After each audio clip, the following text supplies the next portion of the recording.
geologist and geomechanics engineer. I used to work at a company called Amix Petroleum Company, that is was an exploration company in Egypt.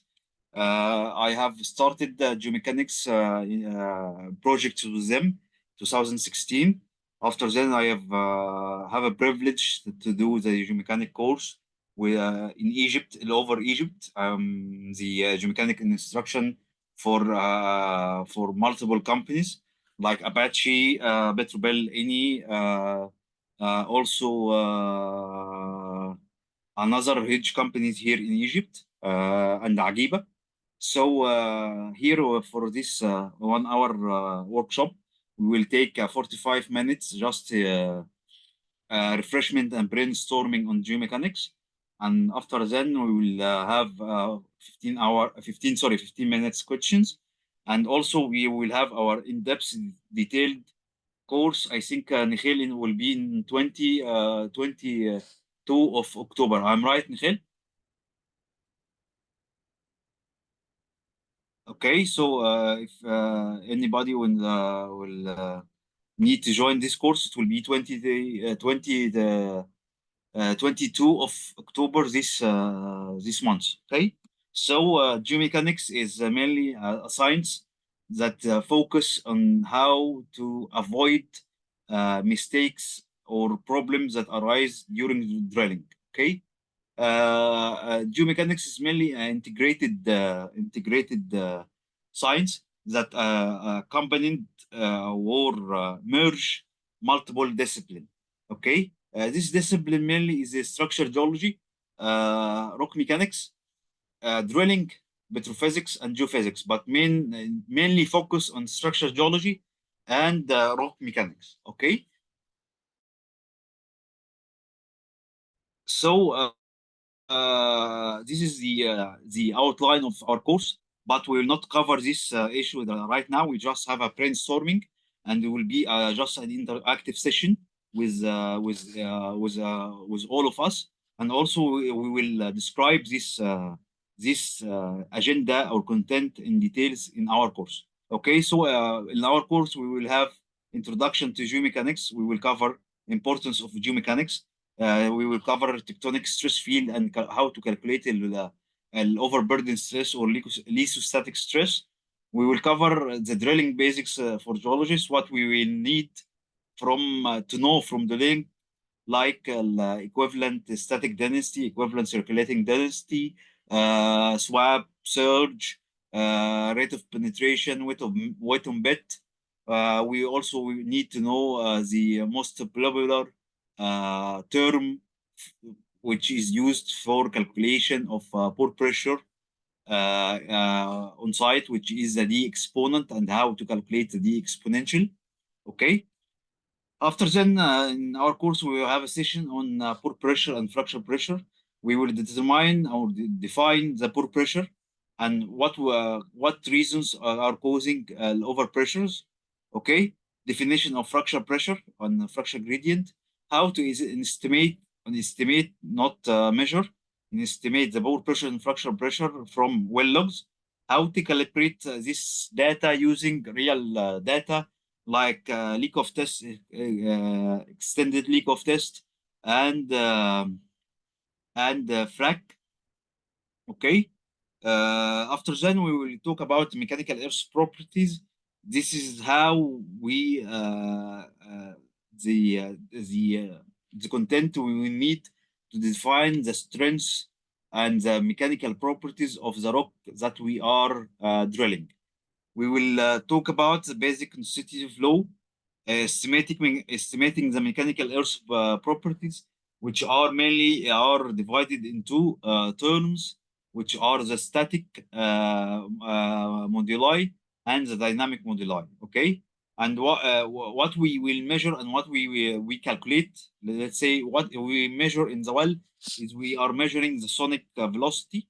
Okay, so from the sonic velocity, we are gonna calculate the Young's modulus, Poisson ratio, shear modulus, and the bulk modulus, and this is called the dynamic properties.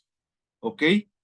Once we have the dynamic properties, we need to use some sort of coloration equation to convert these dynamic properties into a static properties. Okay.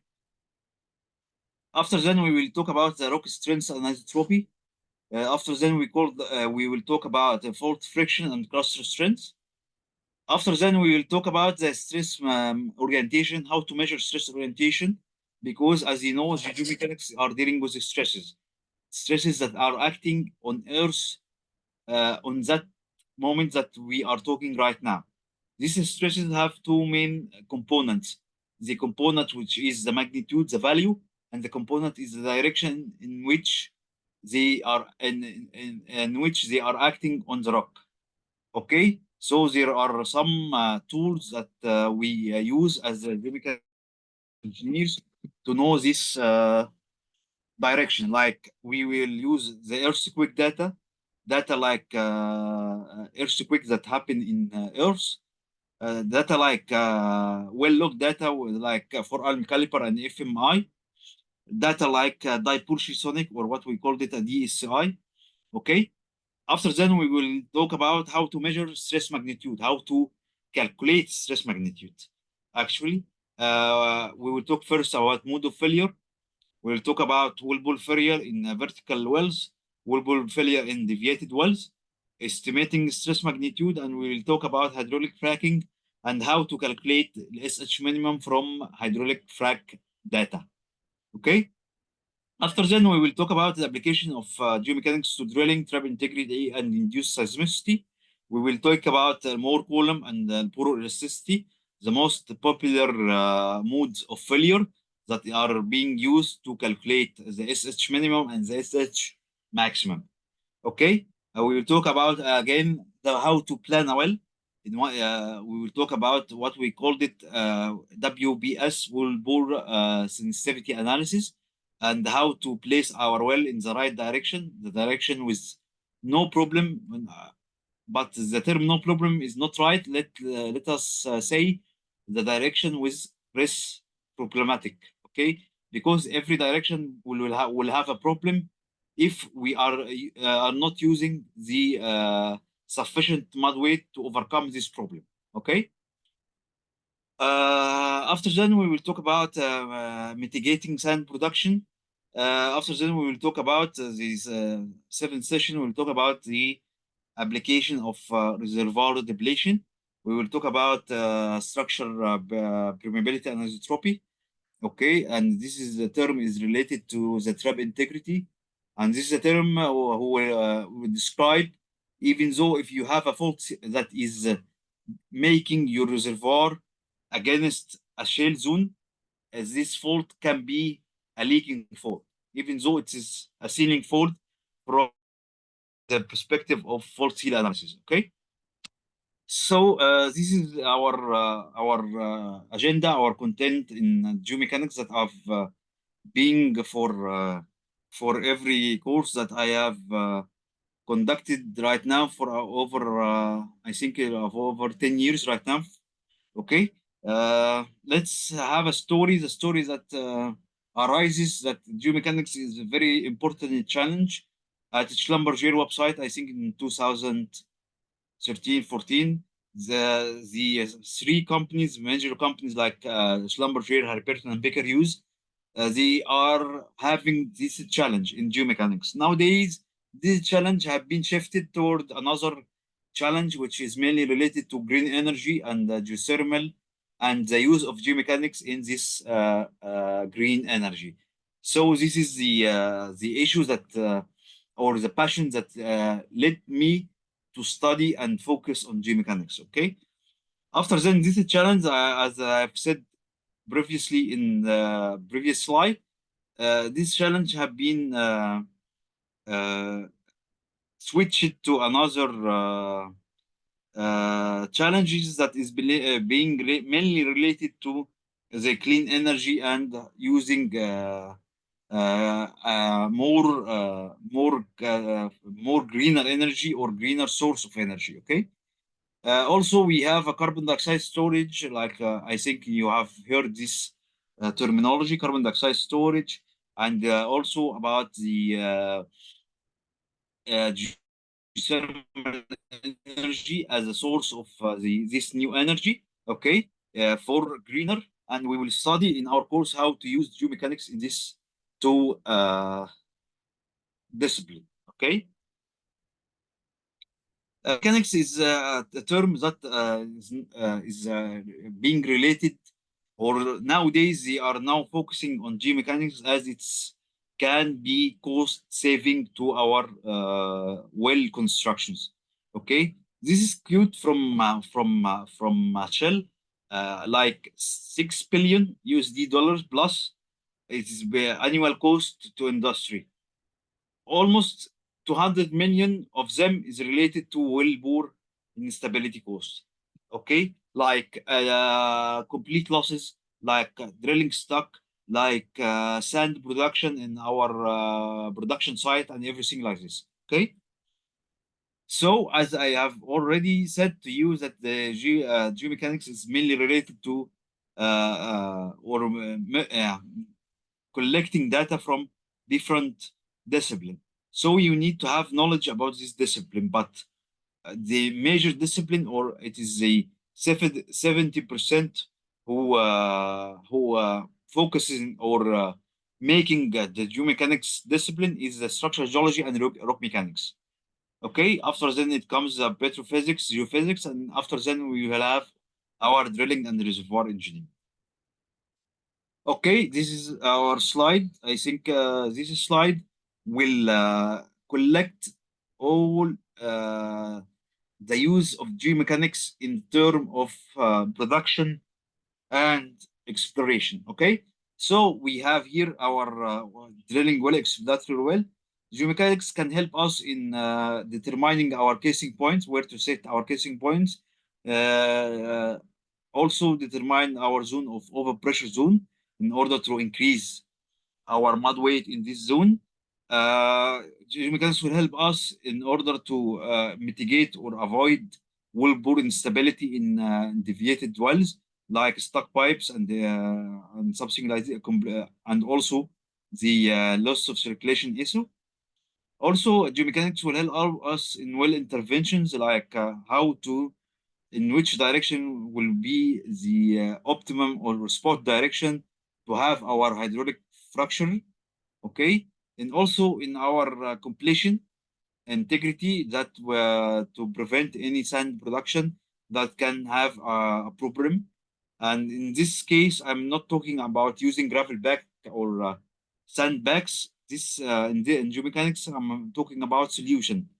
Sorry, I'm talking about mitigation, not solution. Solution for sand, it's being mainly widely used all over the world. It's using about using a source or a tool called gravel back. Okay, this is removes the sand from the oil is being produced. Okay, also we can use the geomechanics in our trap integrity, how to study trap, how to study faults.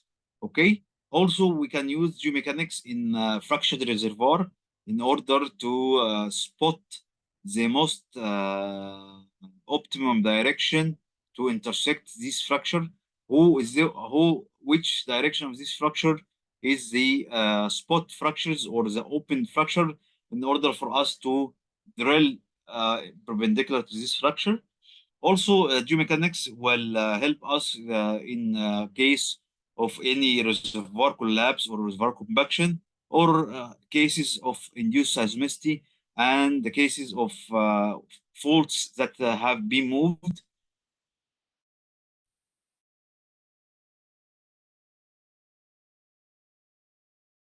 And I think USA have reported many widely using the hydraulic frac in order to produce shale gas. Okay.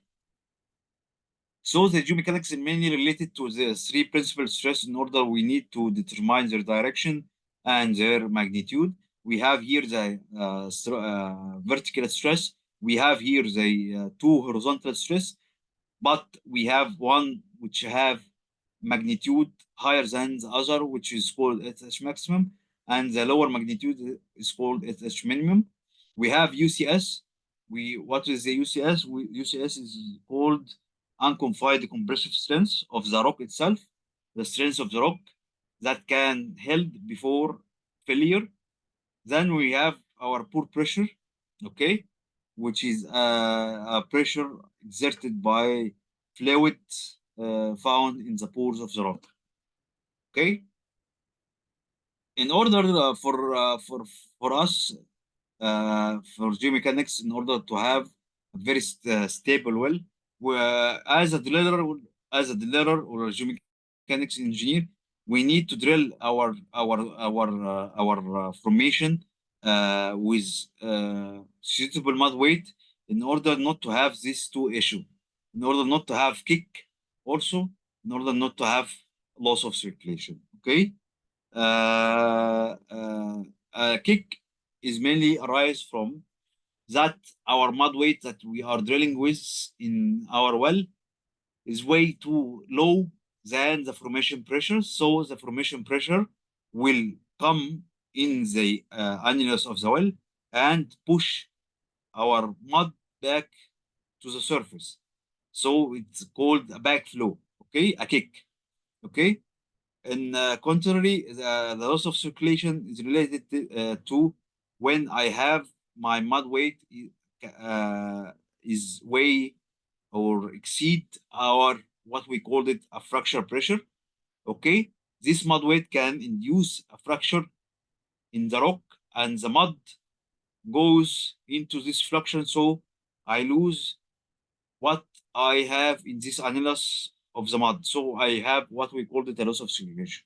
Okay, a loss of circulation is an image for hydraulic fracking, but hydraulic fracking I have an intention to frack the rock, but loss of circulation I don't have the intention to frack the rock. Okay, this is one image that say something, which is the mainly global warming and what we will have in global warming and the huge amount of emission right now of carbon dioxide. So what the use of geomechanics in carbon dioxide, what we will have, I will leave this video because of our time.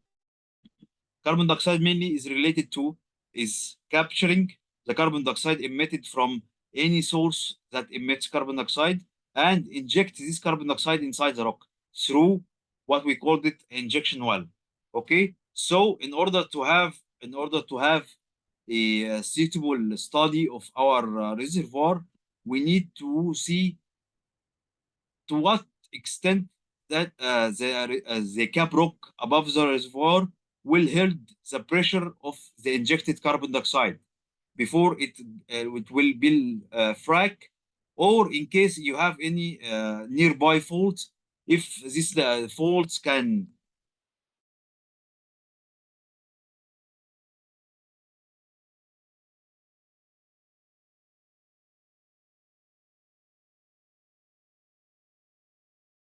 this carbon dioxide or not. Okay, so it's a very important issue in geomechanics in order to have our reservoir and our carbon dioxide or CCS project is a very successful project. So this is our use in our geomechanics. Sorry, our the use of geomechanics in carbon dioxide issue. Also, we have what we called it a geothermal energy. Geothermal energy mainly it is the energy, okay, that is being uh,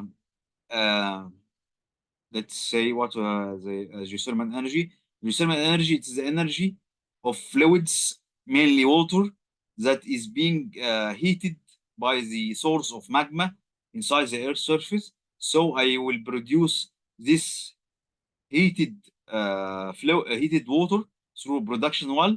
It will go through the heat exchanger, then goes through a turbine. It will convert the steam energy kinetic to in order to produce electricity. Okay, so at the end of the day, we are talking about fractured reservoirs, and we are talking about injecting this water after we cooled it again inside our reservoir in order to be heated and then go back through our production well. So we need to monitor our reservoir in order not to have any source of leakage through faults or fractures in to the surface. Okay, and also in order to how we gonna drill our production well in what direction. Let's say uh, mm, pen. Let's say we have here a fraction rises in this direction, and we have a fraction in this direction.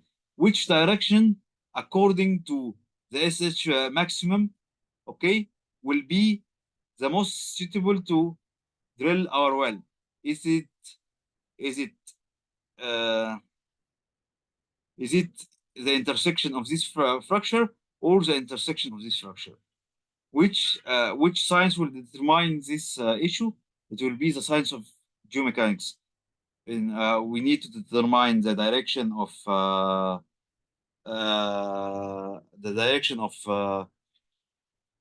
sorry, the direction of what will say it, the direction of SH minimum and the amount of pore pressure and everything.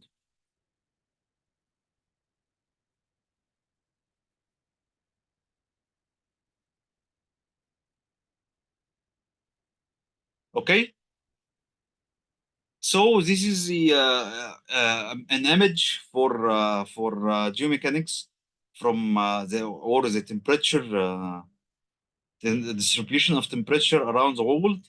Okay, inside the Earth, as you see, Australia and Iceland have huge thermal gradient. Also, you see here in Algeria and the zone of the Mediterranean, and also we have a zone here. This zone is called the Ring of Fire, which is Japan and some other islands. Also, we have here in Canada, okay, and we have multiple sources also in Germany, okay, and this is the global geothermal use that the country are using geothermal energy. We have two different use of geothermal. We have the power generation. This is the direct use, what we call it, the direct use of geothermal. This is a huge mega project of producing like gigawatts of electricity using the geothermal energy. Okay, and this is also what we have hydraulic fracking and its effect. This video I will send you the presentation. This video will show you the let's say the effect of hydraulic fracking on the seismicity in Oklahoma and Ohio in US. Okay, and you can see the impact of this induced seismicity because of the aggressive use of hydraulic fracking in order to produce shale gas. Okay. This is also another diagram that explain the use of everything of geomechanics in from the exploration across up to abandonment wells. We have here exploration, we have here Wellbore stability, and we will have our pore pressure prediction. In appraisal and everything, we will have fault seal and fracture permeability. After then, we will have our sand production. After the development and the harvest, we will talk about compaction. After then, we will have also a very important issue that happen most of the time. So majority of clients that I know in Egypt and outside Egypt, which is the casing damage, mainly related to geomechanics issues. Okay. Also, we have substance. After then, we have some sort of something related to reservoir engineering, but it will be like mainly advanced geomechanics issue. Okay.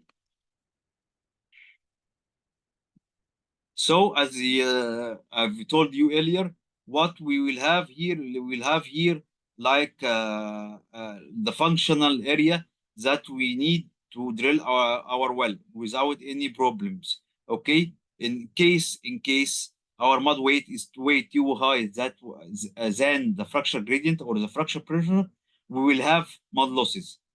If the mud weight is way too high, like this in this area, this mud losses will lead to us to loss of circulation. So this structure will propagate and be bigger, and then we will have complete losses. In the other side for our mud wet window, we will have what we call the shield failure, and in the aggressive or the pessimistic case, we will have what we call it a spentry washout, will lead us to a kick. Okay, in traditional ways, drillers are having these two curve, the pore pressure curve and the fracture pressure curve. Okay, these two curves can comes from companies who have mud logging unit like MI Swaco, Petroservice, and company like this. They can calculate the pore pressure and the fracture pressure. But as you see, we can have problem before kick. We can have here a serial failure, which can be problematic, leading to what we called it a stuck pipe. And also we can have here mud losses and everything. We can damage earlier our reservoir. So geomechanics added to what people are used to do. We will have a traditional logs. In the earlier, the driller can have these logs. Let me draw. The driller will have this pore pressure, and the driller can have this the fracture pressure. So the predictive mud weight in order to drill this well will be inside this area. Okay, but as you see, we have here two additional logs, which is the shield failure. Okay, will be in this zone, and we have in the other zone we will have our mud losses curve. Okay, this is added by geomechanics. And why this is added by geomechanics? Because these two curve or log are mainly related or mainly calculated from the mechanical earth properties. Okay, every driller or every drilling engineer can calculate this pore pressure. Okay, and calculate the mud weight pressure or the fracture pressure. They can calculate it from leak off test. They can calculate it from hydraulic frac and everything. They can calculate it from well-known formulas. But a few engineers can calculate this chill failure gradient and the tensile failure gradient. Okay, because these two curves needed what we call the MEM. We need to study the mechanical earth properties, which include Young's modulus. We include UCS and also Poisson ratio, bulk modulus, and shear modulus. Okay, plus also some factors which is called the cohesion. Okay, angle of internal friction. Okay, in order to have this issue, in order to have this curve. After then, we will take this calculated data and we will draw our what we will know. This is the more foliar envelope, and we'll draw our circle and to know at which stresses, okay, which is unknown to us, okay, the rock will touch this envelope and fail. Okay, this is the typical use of geomechanics. You will have here the pore pressure curve, okay, and you have here the fracture pressure curve, and this is your mud weight. From this issue, we can determine your casing show. How this come? Let's say this is a pore pressure and this is a fracture pressure. So you are drilling here with a mud weight, let's say it's 11.6, and you are using this mud weight until you reach this depth. Once you reach this depth, you will have a kick. So what to do? We need to increase our mud weight. To what extent we need to increase our mud weight? Let's say we need to increase our mud weight to 15. Okay, you can increase your mud weight to 15. Okay, at this point. Okay, but when you drill with 15, you will have complete losses in the upper zone. Okay, so that this well is being cased until this area in order to make the area above these depths safe from being completely lost. Okay. So this is the model of geomechanics. We will every geomechanics start from data auditing. We will have what we call the well summary. We need a well summary in order to spot the zones with a problem, and to spot the zone which mainly related to high cost and everything. We will divide our zone to mechanical stratigraphic zone. After then, we will calculate overburden stress, which is SV. After then, we will calculate our pore pressure, PP. After then, we will study our mechanical properties, which I already told you what they are. After then, we will have our calculate the stress direction from 4 alm caliper or everything, if you have an image log. After then, we will have our minimum stress direction, which is mainly related to leak-off test or extended leak-off test, or even though a mini frac. After then, we will calculate our maximum stress.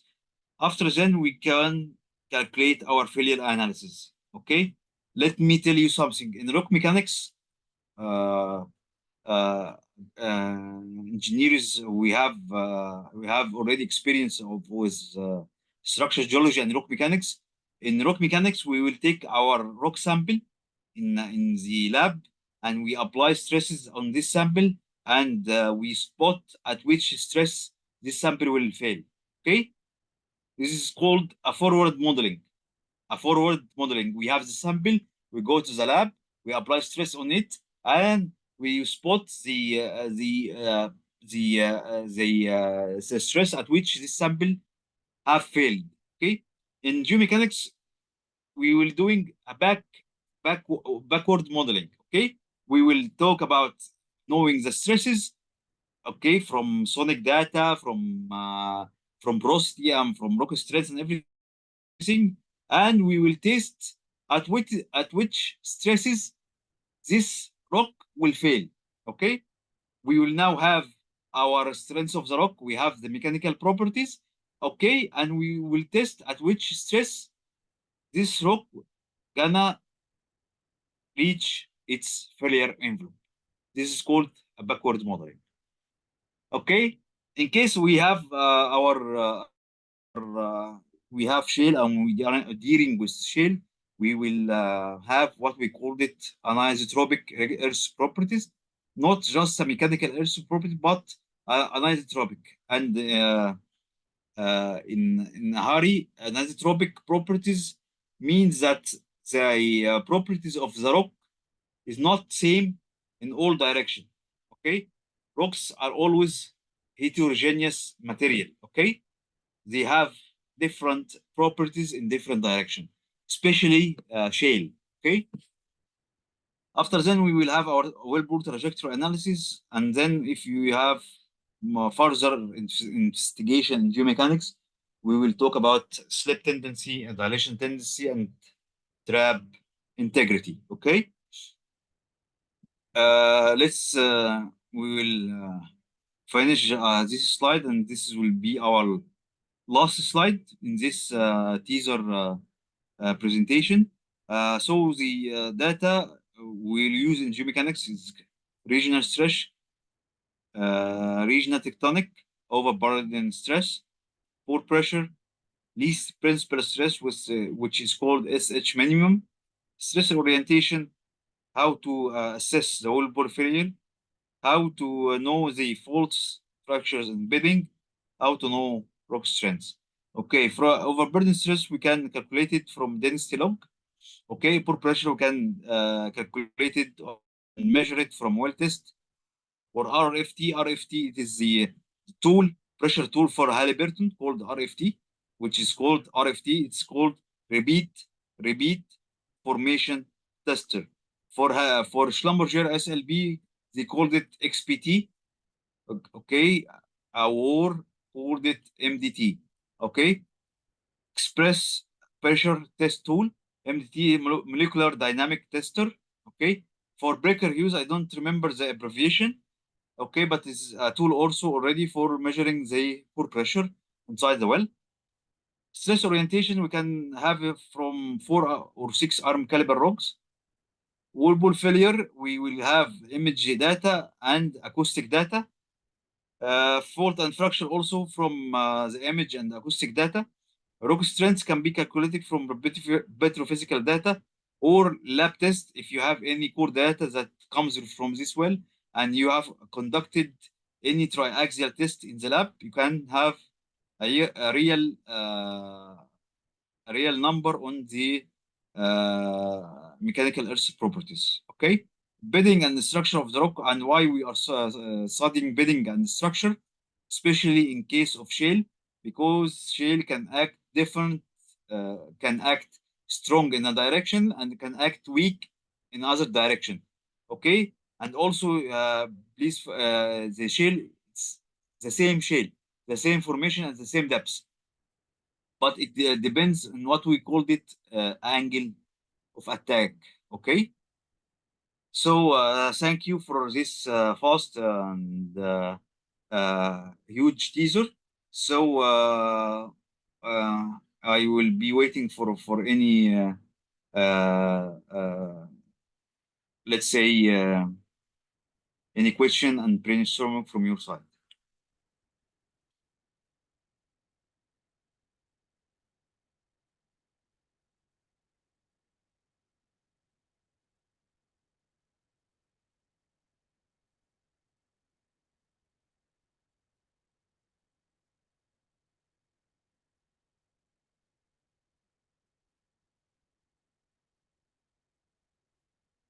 Okay, anybody, any question?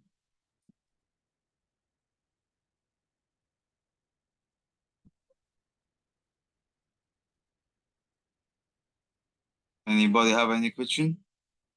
Hello,